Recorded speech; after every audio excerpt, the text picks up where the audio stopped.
And go! Welcome everyone to today's digital marketing teardowns. That's a harsh word for it. We're going to be doing some competitor analysis today. We are lucky, very lucky to be in the presence of true marketing and sales royalty. We have Wayne with us. Good afternoon. Excited to be here and ripping some competitors to shreds and seeing what they're doing that you can learn from.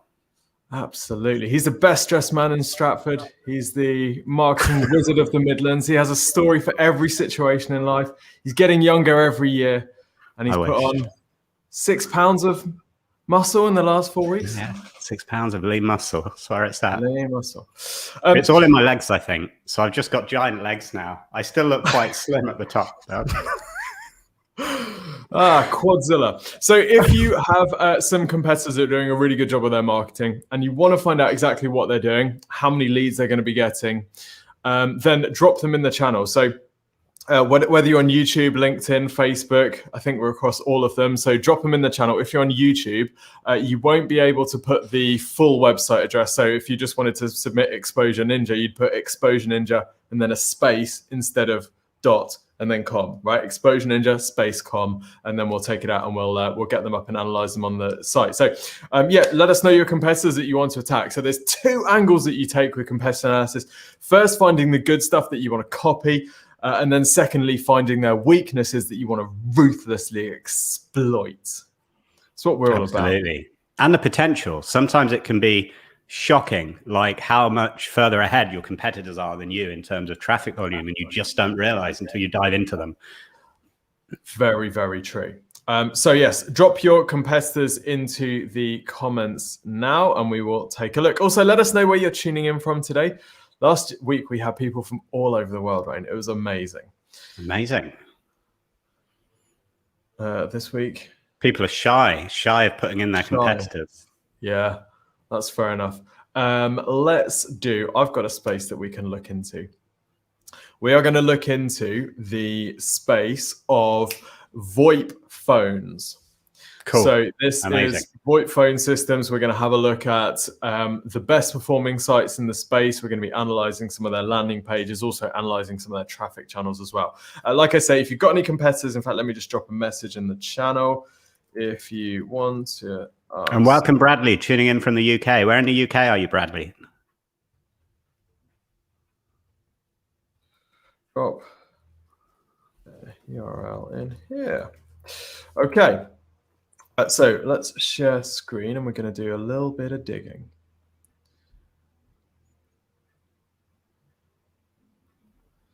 Okay. So if we needed a VoIP phone system for business, let's have a look and just type in VoIP phone system and see what we've got coming out. It's a really interesting space, pretty high CPCs, so very competitive. And I'm going to open some landing pages, Wayne, and just ask for your opinions, thoughts, feedback, first impressions on each one of them as we go. Interestingly, we've got Ring Central there for PPC and Ring Central top organic results. So likely that they are investing quite heavily in the space. So we'll have a look at that. Firstly, always great to get a 2-click cookie policy. Yeah, that's not ideal. Before you can see the landing page. What are you thinking about this? First impressions, Wayne?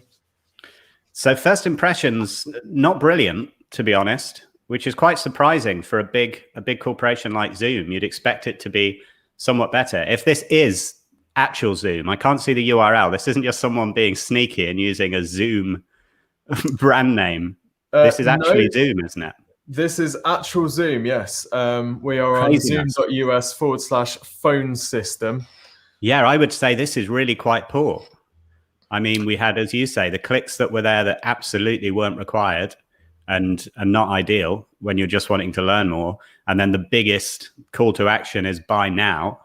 Whereas I'm guessing that a lot of companies that are thinking about migrating perhaps from traditional phone system to VoIP are going to want to be speaking to someone, but it just isn't making it super easy to do that. There's no kind of easy callback process. It looks like there's that link, which is just going to take us to the contact page, perhaps. Yeah, I mean, contact sales as a CTA isn't exactly the most Not brilliant. tantalizing, is it? And by No. now it's too high commitment. I think the one thing this does have going for it is clean look and feel. Yeah. It looks very easy to use. It looks very straightforward. They've made it, it looks simple. And then you've also got quite a few credibility triggers as well. 1.5 million phone seats is a big number. You've got these as well, which are very very high believability and high relevance. Yeah, that all definitely helps, but it seems quite confused to me. I think because we've got the kind of standard Zoom menu across the top, there's a lot of contradiction here, because we've got the big orange buy now button, and then we've got the call to action up in the top right saying sign up now, it's free. But I'm guessing that's just for Zoom. It's nothing to do with the Zoom phone system. Like, it's confused. But yeah, I guess they're a big brand, and if we're being honest, they probably don't need to worry too much, because the millions and millions and millions of people that use Zoom are a pretty easy target for them to get people to migrate to them, aren't they, really? Yeah, interesting. So let's have a look at the next competitor then. So this is Aircall. Now, obviously, they have less of a brand than Zoom, so we can assume that they're going to have to work a little bit harder. So what do we think about this page? What's standing out, and what maybe looks like it could be improved a bit, do you think? So intuitively, I think it looks much more crowded, doesn't it? Much busier. But I actually suspect this is probably converting pretty well. Yeah. Because you've got that very clear call to action, kind of pride of place, making it clear what you have to do and the fact that you're trying it for free. You've got the clear bullet points then in the right-hand side, making it clear what the unique benefits are. And again, it's all focused on that 7-day trial. We've got that authority logos down still above the fold, visible when the page first loads. And we've got live chat there so that people can get their questions answered. So I think intuitively you would say this looks a bit messy, but I'm guessing it's probably working pretty well, actually. Yeah. There's credibility, there's perceived benefits with these, and also the ease of use as well. It looks clean, it looks simple. It looks like there's some additional functionality in there as well with the to-dos. This is these three things, like instant setup, proven integrations, and proven quality, that they are like the three objections that people have about these 100%. things. It's a complete faff, doesn't work with anything else, and it's ropey quality, unreliable. Yeah. So that kind of nails each of those. And then, of course, the ultimate headline, the #1 VoIP business phone system in the UK. Like, we don't know what they're scoring #1 on, but you can't argue with the perceived credibility. And was this a paid ad or a organic listing? This was PPC, yeah. It would be interesting to see what they're spending per month, if we could pull that data up. Yeah, let's grab it. Yeah, because my thinking always, if you're researching your competitors and you're wanting to think about, is it working? It doesn't look like a great page. Do we think it's converting? If you then go and do some digging and you discover that they're spending 20 grand a month on paid ads, you can probably be reasonably sure that it's working okay. Yes, indeed. So here's their SE ranking. So paid traffic. Obviously, this is an estimate. This is not exact. Yes. This is just how much approximately are they spending per keyword? How much can we expect them to be getting? How much traffic can we expect them to be getting? Multiply one by the other, and there we have this. So looks like total traffic cost of around 9K a month for around 1,300. And we can see they were spending a load more back a few months ago. Yeah. So we can be pretty confident. I think we can be pretty confident that this page is probably working quite well for them. Yeah. It looks like they've accelerated into the pandemic, doesn't it? It looks like they'd already decided that that 2020 would be a big year for them, but they really accelerated into the pandemic, and then have kind of dialed things back, but have come up again as well. So interesting. Looks like some of the ads or some of the keywords that they're appearing under aren't massively relevant. Request a call back. Although interestingly, it looks like it's a different landing page for call queuing software. Yeah. So I guess, but I would still say it's a dubious link. It's a very dubious link, isn't it? The chances of that being a commercial search are... Some of this, the danger with a lot of this VoIP stuff is that there's a lot of low quality traffic out there searching for things like free toll numbers or, free numbers and things like this. And it's not always the businesses, it's often consumers making dumb searches. Work from home call centers, that's potentially a job ad thing as well. People looking for jobs. So yeah, interesting, mixed bag, but yeah, interesting that it looks like they're pretty much following that same layout for all their landing pages, though.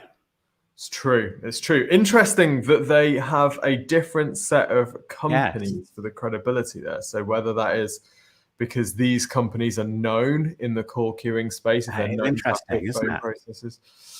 Yeah.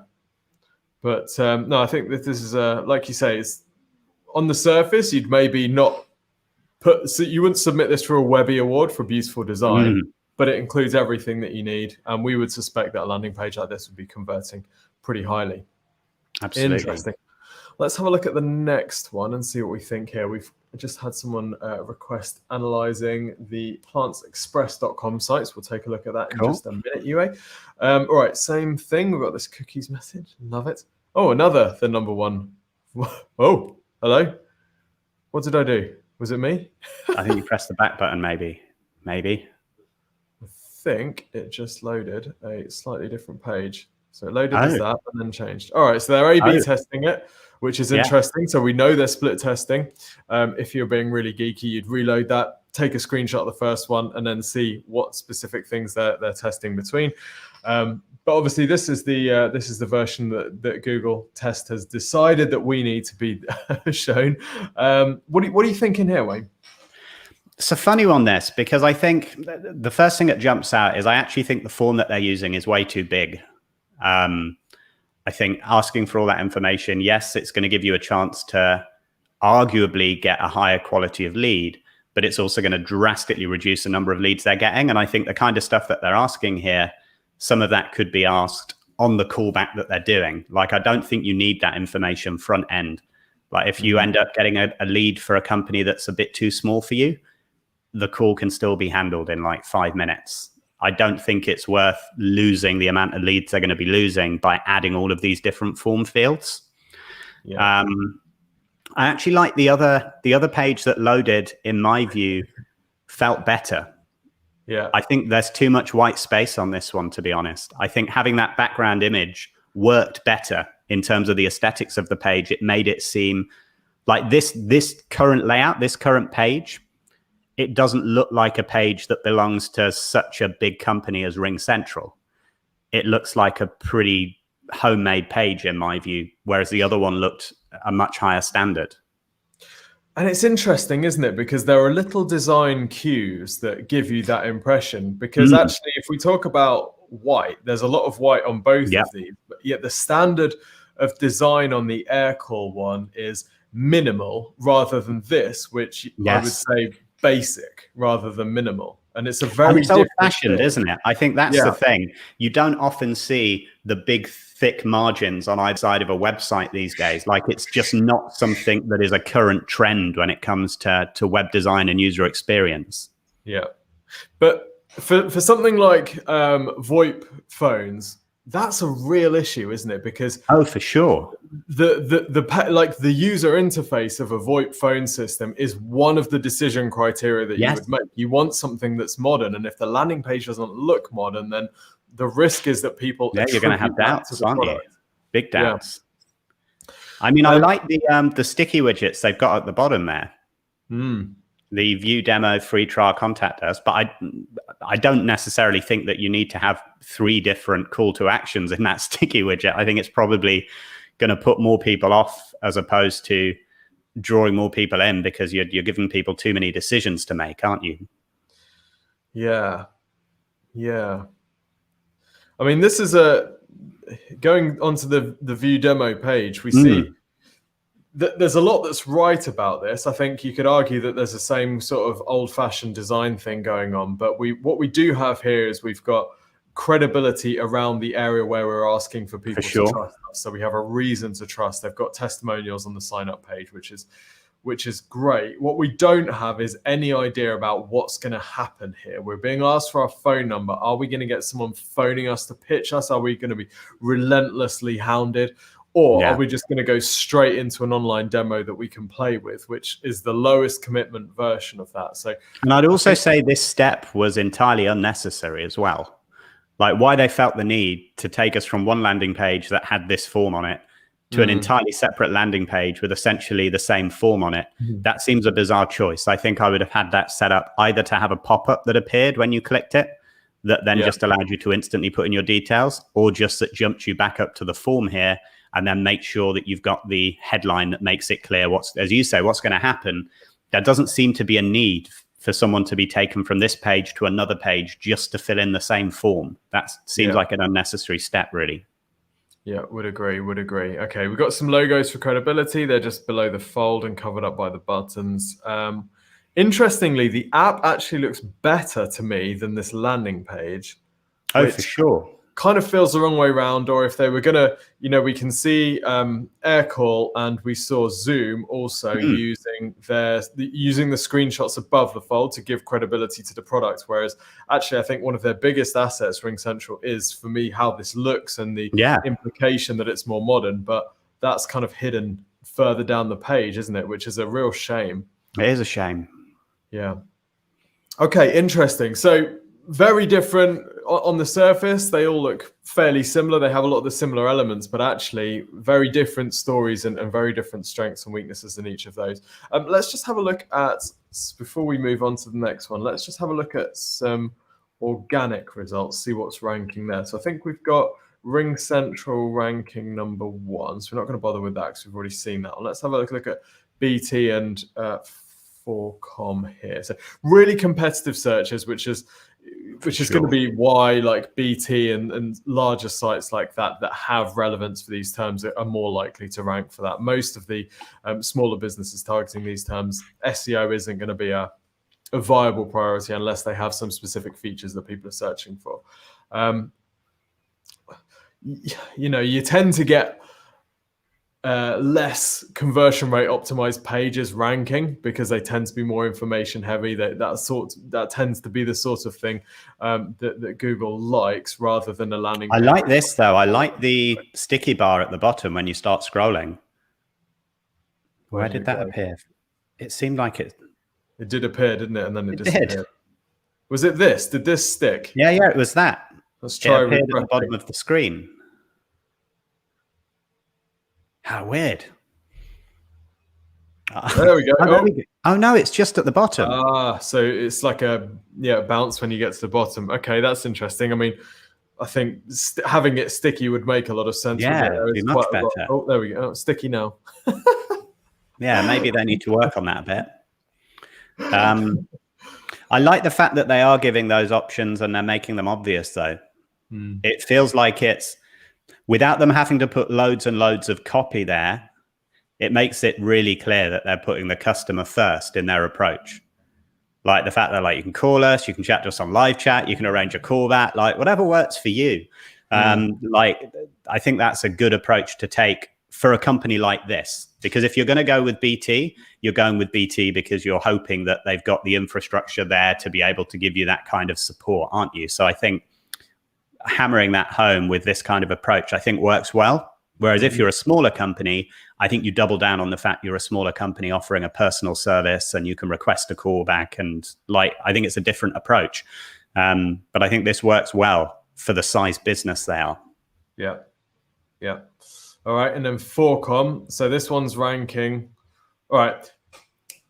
This niggles me. This is the thing about Google and SEO that really gets under my skin. So I've searched for VoIP phone systems, and then there's a big block of text. What is VoIP?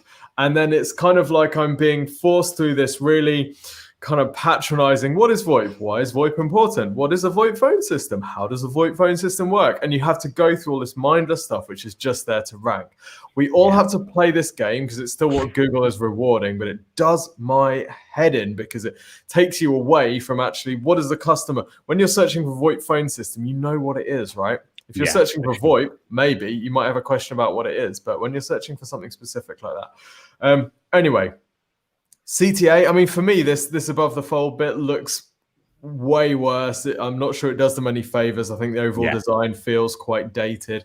It does. It's the thick margins on each side again, isn't it? They've got all that white space on either side.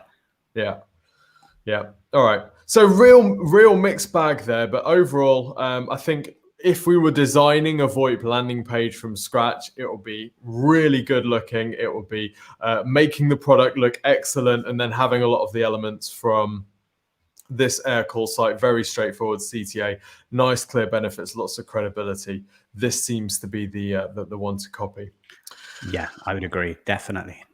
Okay, let's get up plantsexpress.com and see what we think here. So, UA, do let us know what your site is as well if you want us to compare. You may not want to, but let's have a look and see what we think here. So, UA, let us know, is this business doing really well? Are you looking to figure out like how you can copy and how you can adapt some of their strategies? Or is this just one of your competitors that you're trying to work out what they're doing so you can find out how well they're doing? Let us know. First thing, anyone who does that, just...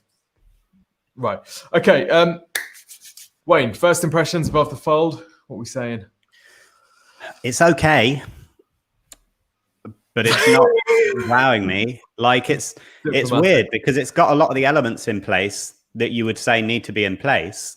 It's got the logo in the top left. It's got an easy to use nav bar. It's got a slider image with text overlay and a clear button. Like all of this theoretically is what you would say needs to be in place, but it just doesn't look great. No. I think a lot of it's the background image and the choice of text color on the background image and that weird shadowing that they've put in, some kind of clip art shadowing on the text. Yeah. Like I think that's, and the white button, you don't see that much. No. I think a designer has not been on this, or it's not a high quality design, is it? There are little tells, aren't there? Like the use of metallics and the use of drop shadow, which isn't really isn't particularly current. I mean, this headline "Hello June" is let's get rid of that. The only thing that does is add confusion. We need to be telling people what this business is. First, not Hello June. As soon as I see that, I'm like, I mean, that only works if you know that your customer is going to be called June, I think. Indeed. So we offer thousands of variety of high quality plants and trees at great prices right to your door, perfect for California. Okay. So we can assume that we sell plants online in California. They've not got any contact details in the header space, which is never great. No, they've got them there, but not. It's an odd place. Sticky or visible in the header, are they? This is a really interesting section, isn't it? Because none of this is readable as text, so it's all images, so it can't be indexed. It's very different design aesthetic. There's no consistent design look here at all. So it looks like ads for like 10 different businesses, doesn't it? Yeah.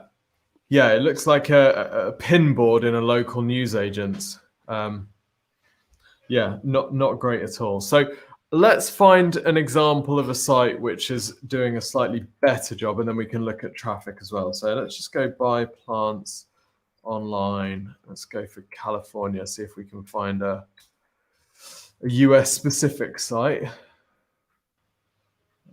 All right, so they're running ads to that. That is somewhat surprising. Goodness. Brave. I'm surprised. They're ranking as well, so yeah, fine. I suppose the question would be whether buy plants online California is the search, or whether it's just buy plants online from people in California. But okay, so firstly, they're trying to incentivize the sign up, which is a smart move. E-commerce kind of standard issue these days. Means you can go into an indoctrination sequence. You don't only have to buy.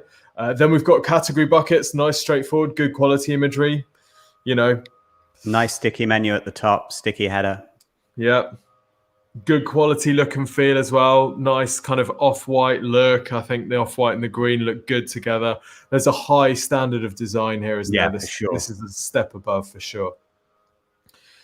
Okay, right. So this is definitely a level above this, and if you're trying to work out which one you would spend your money on, I think there's not too much competition there. Let's have a look at this one. So pretty similar thing here. We've gone straight through to a category page. rather than their home page. So obviously we're looking at a different page layout, but good quality product photography. Again, They've got this live looks like chat as well, which is always a good thing on an e-commerce site. Yeah, absolutely. Although not sure it's particularly well set up. Yeah, maybe not great. But this inspires confidence, doesn't it? You wouldn't have any issue, you wouldn't have any objections to putting your credit card in this. Yeah. Whereas this one, I'll probably put a credit card rather than a debit card in. If I had a credit card. Okay. Anyway, let's just go through and see what sort of. Yeah, I'd be interested to see what their product page looks like. Yeah, I mean that is. Yeah, this needs a redesign. Goodness me, what's even happening? Okay. I don't even know what's happening. So, this is a more complex sale than this page is anticipating.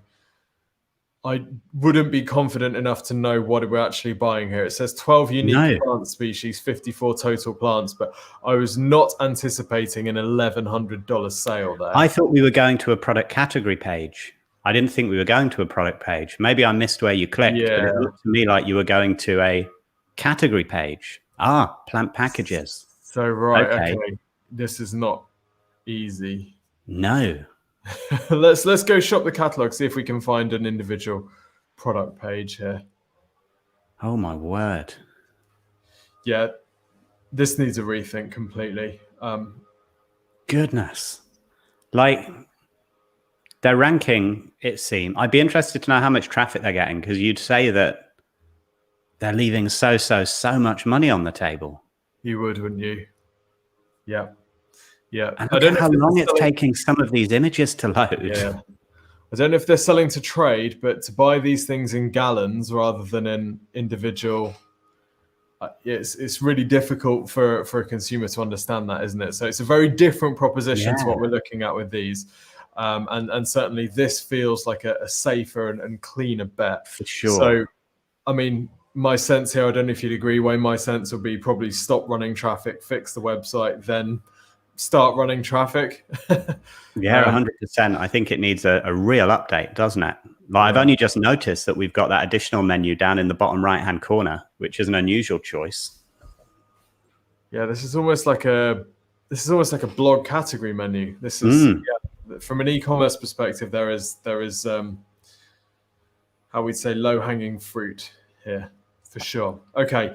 Right, and then what about driving traffic? So let's have a look and see what they're doing with traffic and how well they're. In fact, let's have a look at one of their competitors. Let's have a look at Bloomscape and see what they're doing for traffic, because we might be able to use this as a bit of a model for how we drive business to the Plants Express site once it is updated. So, we're looking UK. Let's go US. And we're looking at paid at the moment, aren't we? So we are looking at paid at the moment. Oh, wow. Okay, there we go. All right. Spending a hefty amount. They are indeed, aren't they? So 54K a month, driving a lot of organic as well, but we can see that they're going to be doing very well, very well. So the 458K estimated total traffic cost is if they were paying to advertise for these terms, how much would they be spending? Obviously, they're ranking organically. So they don't have to pay, but if they were, then they'd be getting around 4.5 or 5.5 million of traffic per year, which is pretty decent. Doing all right. We're doing all right, aren't we? Getting over a million searches or a million visits per month, we think, based on this data. So some pretty decent rankings here, Wayne. Some pretty competitive terms. Not ranking too badly. Ranking for the term money tree. I do wonder how many people are looking for a plant when they're typing that in. Yeah, interestingly, that seems to be one of their best performing pages, this plant care page for the money tree. And that's got them ranking #1 for money tree, money plant ranking #1. Decent search volume search terms as well, aren't they, that they're getting in the top 3 for? Very true, very true. So this is interesting, isn't it? Because if we look at the URLs that are ranking, actually, they're not all product pages. And in fact, the majority are these plant care pages instead. So let's have a look and see what the strategy is here. So obviously, these are content pages that are ranking. They are well designed. And of course, you would hope that they have a nice straightforward link through to the product page. Yeah. But it doesn't look like there is. Necessarily have. No. Oh no, tell me they're linking through.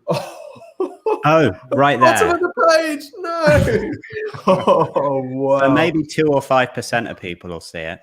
Goodness. Yeah, maybe, hopefully. Yeah, maybe 2 or 5% will click, and then maybe 10% of those will actually oh god. Yeah. So I mean, if you were designing this way, and you're designing the plant care guide for the money tree, which is a fantastic strategy for a business like this. Yes, every single really product is. have one of these. Like, what's the mindset of someone that's going to be going through this page, and how would you hope to monetize them through the layout of a page like this? Like, at the very least, you would say that you just link directly to the product page, but at the very least, if for some reason they have an aversion to doing such things, you would make sure that you've got widgets throughout to get people on the email list for getting our other plant guides emailed to you. Like, you want to be doing something to monetize this in a more effective way, even if you don't want to go hard sell, come to the product page and buy it. Because if that search gets, what was it, 250,000 searches a month, something crazy. Yeah. So they might could be adding 10, 20,000 people to their email list a month, couldn't they? From that post, from the ranking, from that page, for that keyword. That's not even the other phrases that this page is picking up. Yeah, mad. I'd agree. So at the moment, the CTA on that page was 10% off, wasn't it? Whereas this is potentially an informational search. Could potentially be commercial, but could be informational. So what they might want to do is tweak the angle of that to be about, get access to the plant care guide or our best tips or something like that, and $10 off your first order. So they've got both of those in there. So we're picking up both the informational and the commercial searches. Because if I'm looking for information, I'm not just going to dump my email in to get $10 off now. I don't know that that's an issue. Really not. I suppose there's also a question about money tree care. Is that necessarily a buyer? But presumably there are going to be, these are people who have purchased plants, and this is interesting, isn't it? I was thinking the same. Yeah, if you can hook someone in that clearly spends money on plants and convert them to buying from you, then it's a good strategy. But only if they know that you're selling. Otherwise, they just think they've landed on a blog. Yeah. Oh, it's savage. It's painful, isn't it? So yeah, I mean, either you embed the product like somewhere sticky on the side of the page, or you have it, related products. Yeah, that would be awesome, wouldn't it? Or you just have, product links throughout, like how to tell if you need a new money tree or whatever, or types of money tree for different, different sizes of money tree. You just want to help. And definitely inline forms throughout the content, like 100%, halfway down the page, a sign up form saying download our PDF, because surely they could really easily collate a lot of these care guides into a PDF document with the content they've already got, and then offer a PDF download for all of their plant care guides for free. And then you could go heavy on selling, because every care guide, you'd then have a link back to the site for them to buy it, or the accessories, because they sell care tools by the looks of it. And they're not even linking to the care tools. Oh, gosh. It's craziness. They could be selling like 3 or 4 things to each person that lands on this page, even if they've already bought the money tree. Yeah. So, I mean, this is really encouraging, right? Because if we're competing against Bloomscape, we know the model to get ranking. Now we can fix that up even better to get more sales from that ranking. And, there is the strategy right in front of us, isn't it? So if you were the owner of Plants Express, you'd say redesign, you'd say, let's get loads of content on the site with these care guides, with links through to the products. That's going to help us rank for these terms. We want really good quality user experience. The standard in this space is very high. Like, if you're going to compete with sites like that, you have to at least be at that level, if not slightly higher. You can't go in, being the ugliest one in the beauty contest and hoping to win. You need to at least compete. But the model is there, and it's clearly proven, because they're absolutely smashing it. What would you say, Wayne? Let's say if you're trying to compete against a site like Bloomscape, and they are much more established, they got much more budget than you, and you're a smaller business, that can feel like an intimidating and overwhelming proposition, can't it? How do you begin to start like chipping away? So I think there's a few things, actually. I think first, at face value, clearly, it makes it look like the only way that you can compete in this space is by building out some massive knowledge base, and that having product pages that have lots of content isn't going to be enough. But the important thing is, I think, first of all, to look at the context of all the other sites that are ranking. Like, yeah, it might be the case that this site has a lot of their knowledge base pages ranking, but why is that? Is it actually because their product pages don't have much content on them? Because typically for an e-commerce site, you would expect to find for a term like Money Tree, it wouldn't be a knowledge base page that would be ranking. It would be a product page. And it would be a knowledge base page if someone's typing in Money Tree Care or Money Tree Tips or things like that. I mean, when I think of a lot of our clients, knowledge bases are a really, really useful tool. But if you've got an e-commerce site with thousands of products, you should also be seeing that your product pages are the pages that are being ranked. And if you then look at it from that point of view, suddenly it's not so overwhelming because you've already got the thousands of pages built on the site. You might just need to add some more content to them, build them out a bit more to really see where you need to go. So don't get kind of faked out by one site that you look at looking mammoth, because there's going to be lots of other sites that might be much more similar to yours who are probably still getting double, triple, quadruple the traffic you're getting, even though they've not got the knowledge base and they've not got all the other stuff.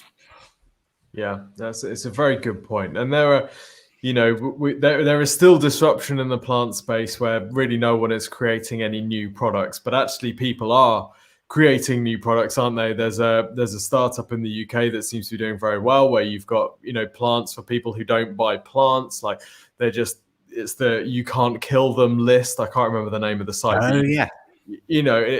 Different ways of selling these products. So if your thing is bundles or you're selling to commercial gardeners, like there are ways of competing. You don't all have to be like a direct to consumer brand like this. There are ways of finding angles and sub markets which you can pick off and then expand from there once you're getting traction. And even on a more kind of macro level, look at the low hanging fruit for your own website. Like, look at where you're on the edge of getting some decent traffic. Like the tools like we're using here, SE ranking and such, can give you an overview of what your rankings are like right now and what keywords you've currently got in position 10 or 9 or 11 or 12, like keywords that it's not going to take you all that long with the right approach to get them to the top half of page 1. And that's where you want to start. There's no point in starting by saying, right, our main target is Money Tree. We've not got any rankings at the moment, but we're going to get ranked for Money Tree. Because if you're nowhere for it and it's a competitive phase with 250,000 searches a month, it's pointless. Focus on the ones which you're already close for that you can push over the edge and then steadily grow that list. Yeah. That's interesting. And it's the, buy plants online. That is the broadest and top of the tree phrase, isn't it? For a startup site, if we were working on an SEO campaign, that would be a long-term keyword, or it might not even be a keyword that we would add to the list, because the amount of work that you'll have to do to get ranking for that keyword, and you can make a lot of money without ranking for that phrase. This is it. And something that I say to business owners time and time again is, don't forget, when you're looking at competitors, you're seeing the end result of the years of work that's got them to this stage. They weren't at this stage 4 or 5 years ago. This is just where they are now. Like, there's no way in the world they were focusing on the term Money Tree when they first started. Like, it's just like when you've got the luxury of having 2 or 3 million visits coming through to your site a year, and you're wanting to then grow it to 4 million. Yeah, you can focus on Money Tree because it seems like a good one, and you've got the resource and the budget, and why not? But yeah, don't forget that if you're at the start of your journey, you need to take the steps to get to this point. You don't just think, what can we do to get to the point that this competitor's at by next week? Like, it's not going to happen. Yeah, agreed. Okay, let's have a look at Joy Jewelers, which has been submitted by Daniel. Thanks for submitting, Daniel. And by the way, anybody, if you want us to review your competitors, they're doing a really good job and you want to kind of chip away at that, then drop them in the chat and we will review them. Someone from LinkedIn says, can I get your feedback? Yes, we'll do that one. Next, legendary models. I think we did you last week. I actually know Mini Model Shop very, very well indeed, so I can't really review them. But we can maybe have a look at some of the others. Okay, Joy Jewelers, Wayne. It's interesting. It looks really old-fashioned again, doesn't it? Yeah, Like it's got elements in place which are correct. Like they've got their contact details in the header space. They've got the little trusted secure icon in the header space, although half of it's cut off, which isn't ideal. They've got a navigational bar. Like the elements are there, but again, it just looks old-fashioned. It looks like back in the day when eBay first came out and then everyone started setting up internet businesses. It looks like one of those sites. It's just not moved with the times. Yeah. Yeah. This is classic WordPress 2016 ecom. We would have built this in 2016 and thought, yeah, it's pretty good. Yeah. But by 2017, it would have been full width, much more responsive. Yeah. It's amazing how fast things move, isn't it? And it really is. Even a site that's a few years old, even sites that are a couple of years old, like if they've got some style cues which are unacceptable now, like things like shadow under that menu, just immediately dates it. And you really have to kind of stay on the, you really have to stay up to date with these things. I'd be interested to know what the mobile experience was like on this site. I imagine it's not terrible. It's not terrible. It's I was surprised that it was responsive. I was expecting it to be separate mobile site redirect kind of business, to be honest. Yeah, that's interesting. I think what you'd say about this is it was definitely mobile responsive rather than mobile first. I think there are some things about e-commerce which you just don't have on mobile. For example, forcing people to immediately start scrolling through products rather than giving them categories to go through just generally isn't a good idea. Like there's a potential that you would have 1, 2, 3 page scrolls, still not see anything that you like the look of because it's. And we know nothing about them either. No. Like this is a real bugbear of mine. If I go onto a website and I'm specifically on their homepage, and as a result of reading their whole homepage from top to bottom, I know nothing about the business. Like what do they do? Why should I care? Like it's not great. Like you want some of this text that they've got at the very, very bottom, like literally above the footer, as far as I can tell. Like that should be underneath the slider. It's very generic. You potentially would do, but there's a lot of gumph here that people. I mean, people just aren't going to read this. If you watch eye tracking, this sort of stuff would get as close to zero engagement as you could possibly find. There are some great things in here, though. Huge selection, great customer service, low prices. Like they would be like the bullet points, wouldn't they? Absolutely. That would sit somewhere, but they're not. Like somewhere you want to have ideally, like they've said that they've been around since 2005 in their header, which is obviously good. Like that's a really good thing. Like that's something that's going to make you feel more trusted. So as you say, having that small amount of text, which reiterates that or reiterates how many customers they've served or like stuff that is demonstrative of their trust and demonstrative of their authority, like 75,000 gorgeous styles. That's just a big website. Like, I don't need to know that there are 75,000 styles. I'm not going to look at them. So it's, focusing on the stuff that's important to, like, it's a good ego boost as a business owner, perhaps, if you get your kicks from how big your website is, but it's not something that's going to make a customer think, oh, I'll buy from them then. Okay, let's look at the Father's Day jewelry watches and pages then, as this was the one linked to from the header. So, I mean, the trouble is here, we're immediately forced into the rooting around mode, aren't we? It's that there's no initial categorization. It's here's just everything.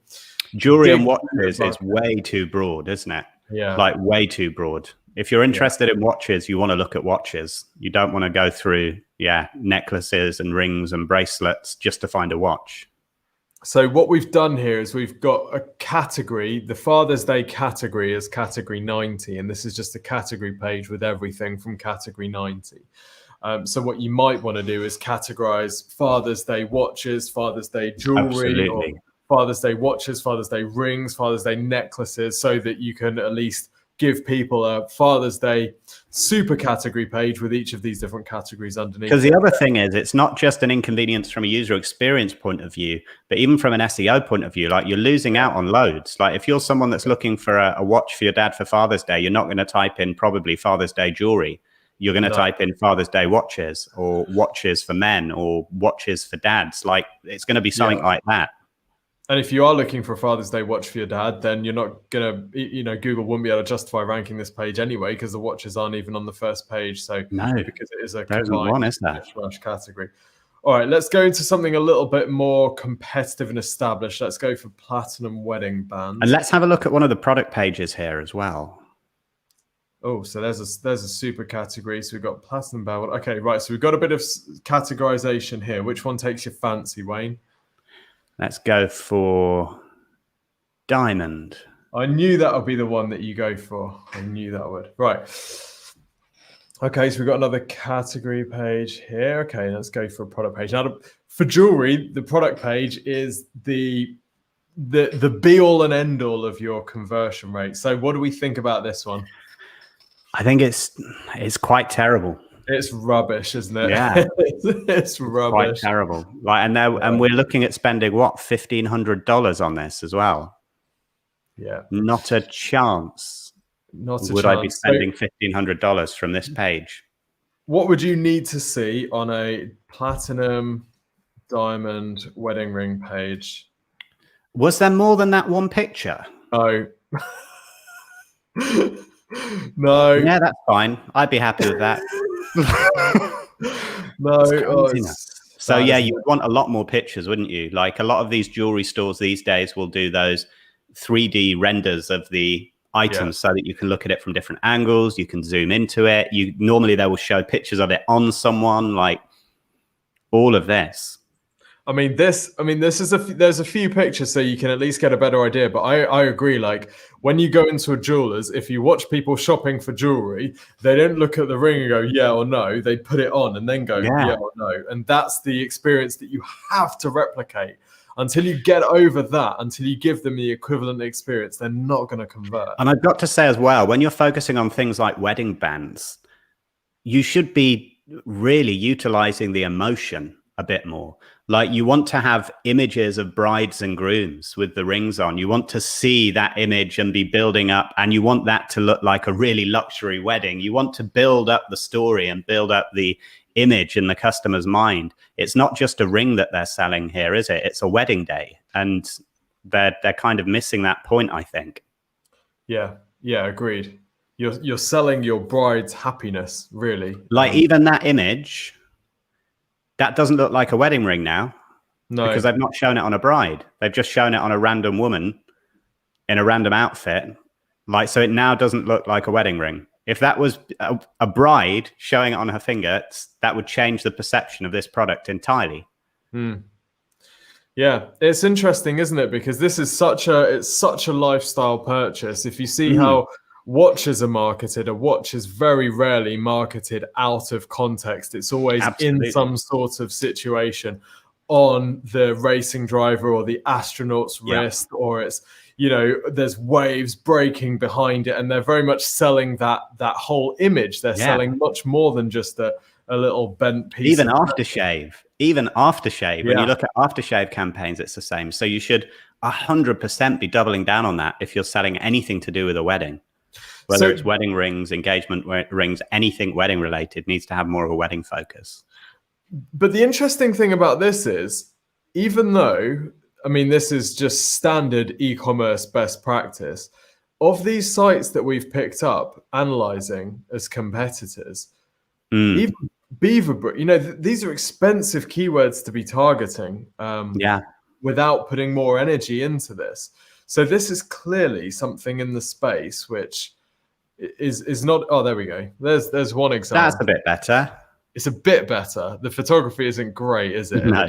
sell the full experience. But let's have a look.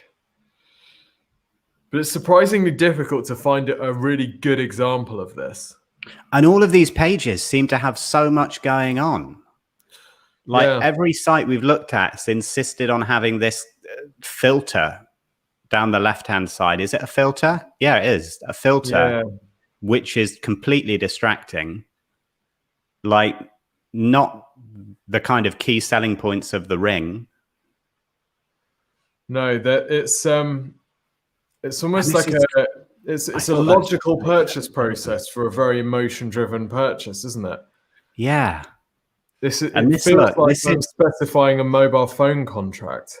£37,000. Some of these rings are. Yeah, I would agree. I mean, I would be inclined, if I was setting up a wedding ring focused business from scratch, I'd be going down the route of combination e-com and lead gen. I would be making the homepage all about request a callback and speak to one of our amazing consultants about your special day, so that you can talk to them about the options and personalize it. And then on every product page, I'd have a request a callback button because I think that's going to make a huge difference. As you said earlier, very few people are going to come to a website and spend $6,000 on a wedding ring without talking to someone about it. Yeah, there's another thing which we've got a client who sells glasses, designer glasses, and they have a fantastic try-on feature. Where phone, it shows the glasses on, and actually the experience is superior to going in store because the functionality of this thing is fantastic. I'll show you the site so you can all. I'm not going to do it now because obviously it's not my phone, so it doesn't work. But designerglasses.co.uk, go and check that out and go and try their try-on feature. It is phenomenal. And I would argue that this represents a kind of level up from the in-store experience, because in 10 minutes you can try on like 2,000 pairs of glasses, which is way in excess of what you'll be able to try in the real world in a store. So it feels like there's the potential with these rings to do a similar thing. Like you could actually see them on a finger. You could, AR, VR, you could actually see them kind of in situ and get that sort of experience, which would allow you to probably upsell yourself quite significantly. Virtual try-on, similar thing. Interesting. So driving traffic, I mean, it actually feels like even if you just focused on a few products to begin with, it feels like driving pay-per-click traffic to that sort of experience shouldn't be a bad bet, because actually you're competing against people that are all doing exactly the same as each other. Yes, they've got looking sites, but the experience still isn't what we would expect for such an important purchase. It's really interesting, I think, and I think it's across the whole wedding industry. People seem to have a disconnect. Like, in my mind, it seems really obvious that if you're doing anything related to a wedding, it's not about the service you're offering. It's about how you're making their wedding day better or worse than it could be. Yeah. And there seems to be a disconnect across the whole industry. Like the amount of reviews we've done in the past for wedding photographers and every wedding photographer website, it's all like, well, I'll let the images speak for themselves. And it's like, but they don't care. Like, they care about if you're going to be a dick on their wedding day. Like, they want to speak to someone and have a good experience and feel that you're going to enhance their day. And then the images are secondary. If you've got and it's the same, even if you're a wedding DJ, like all of these things, it's about whether you're going to make their day incredible. It's not about whether you've got the most high-tech equipment and like the biggest music selection. But there seems to be this disconnect across the entire industry, it would seem, from looking at wedding rings as well, which I totally don't get. I think what we're identifying businesses that aren't built around marketing, right? Because you're absolutely right. The reason that this is particularly bad amongst passion businesses like DJs, photographers, jewelers is because they are so passionate about the product. They think their business is about the product. Whereas from I've been in a wedding band. I know that the reason people book wedding bands is because they want to look cool in front of their friends, right? They want to be known as having the great party. So if your testimonials are saying, oh my gosh, this is the best wedding I've ever been to, boom, you've got that gig. Yeah. Whereas if they look at the videos and it looks like you're playing to an empty room and people aren't really enjoying it, they're like, I don't want that for my wedding. My wedding A has to be close-up of the special. guitar plucking to show how good, like how nimble your fingers are. Things like this. I don't care. Yeah, the wedding photographer that lists the equipment that they use. I mean, right, don't even bother. All right, let's do one more. Diecast Model Center. So this is in the model space. I think Legendary Models, you were on here last week. We looked at one. Diecast Model Center, I don't know as well. Mini Model Shop, I know very, very well indeed. This is selling diecast models online. So you've got a few different audiences for this. You've got the passionate people that have them all in their boxes in the garage, and the garage is full of them, and they never get them out and they never play with them. You've got that guy, or really it's that guy buying for that guy because he secretly wants it, but he's going to give it to his son to play with. Fairly competitive space, huge range of products, so not always possible to take unique photographs for each one. Lots and lots of products, sometimes not with much stock of each one, so it poses some challenges there. So that's a bit of context into the space. Okay. I think it's a modern-looking site. Modern-looking site. This bit looks rubbish. It's weird, yeah. I don't know why they've got the text so tiny. Like... Yeah, I mean, this image is selling the benefit, isn't it? It's selling the connection with the child, right? This is something that I don't know which one they're looking at. There's a slightly weird dynamic going on here, but yeah, probably shrink that up, get some more products here. And the job of this text here should be to sell the website visitor on the fact that they're buying the product from you. It shouldn't be to sell them on the idea of starting to collect model cars. You are absolutely right. Absolutely right.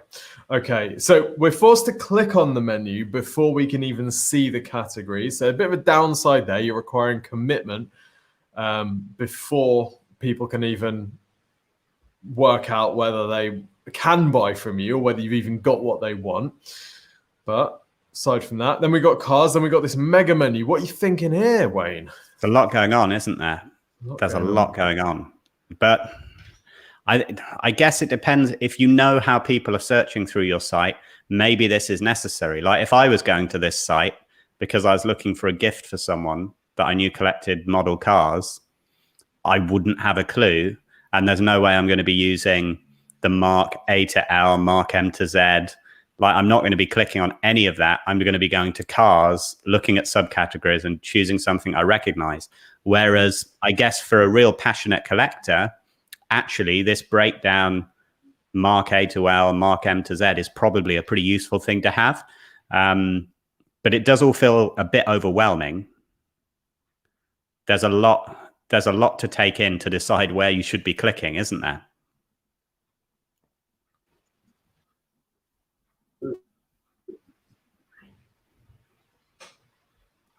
Have I been disconnected? I think you disconnected briefly there, Tim. Oh, You're back again. Right, we're almost there. Yeah. The other trouble with the Mark A to L is that it's not a complete list. So it's actually really confusing because if you wanted to buy a Land Rover, it's not there. So then what do you do? Good point. You probably have to click on this to see a complete list, but no, actually no. So yeah. So in that case, yeah, it's pretty pointless then. Let's see what these product pages are like. Then we're going to look at traffic for this as well. That looks pretty cool. So let's have a look at product pages then. This is really tough, isn't it? Because there are so many products and potentially really low stock of loads of these. So it's difficult to say, right, you've got to write 600 words about how great a car this was and, show it from all angles and get someone playing with it in a video. Like it's tough. You're basically working with manufacturer provided. But I like that they've got the fixed widget on the right-hand side with the add to cart and the buy now. Yeah, that's really nice. And Apple Pay as well. I don't know about you, but for the percentage of my purchases made on Apple Pay. Yeah. It's great, isn't it? So basically, no arguments. You know what you're going to get. Now, the other thing I would say probably needs a benefits bar, which explains what the delivery terms, how much delivery costs, that type of thing. Because at the moment, I don't know how much delivery costs. And I think last time when we looked at it, we might have looked at a site where there was a drop off in checkout of 90% or something.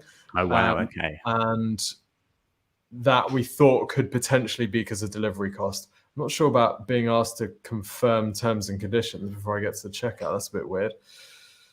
But and confirming that they're 18 years and older. Do you need to be 18 years and older to buy these? That's really odd, isn't it? Okay, so it's similar process to the one that we looked at last time then. I think just standard Shopify checkout where we don't find out the delivery until we've filled in our delivery info. I'm not going to do that, but yeah, I mean, on the whole, it's not too bad a site, is it really? It's a pretty good user experience. They could definitely be growing an email list more effectively. I don't recall seeing any kind of pop-up or way of growing an email list, which was a big waste. It's very, very true. I think the next step with e-commerce really is lead gen. With ad costs and everything being so high, it costs you so much to get someone on the site, to get them back onto the site, or to, what you really want is one of those addicted model people that's got the garage full. And how much are they worth to you? Potentially low. I think you might have disappeared again. You want a relationship with We've been taken over by the Matrix.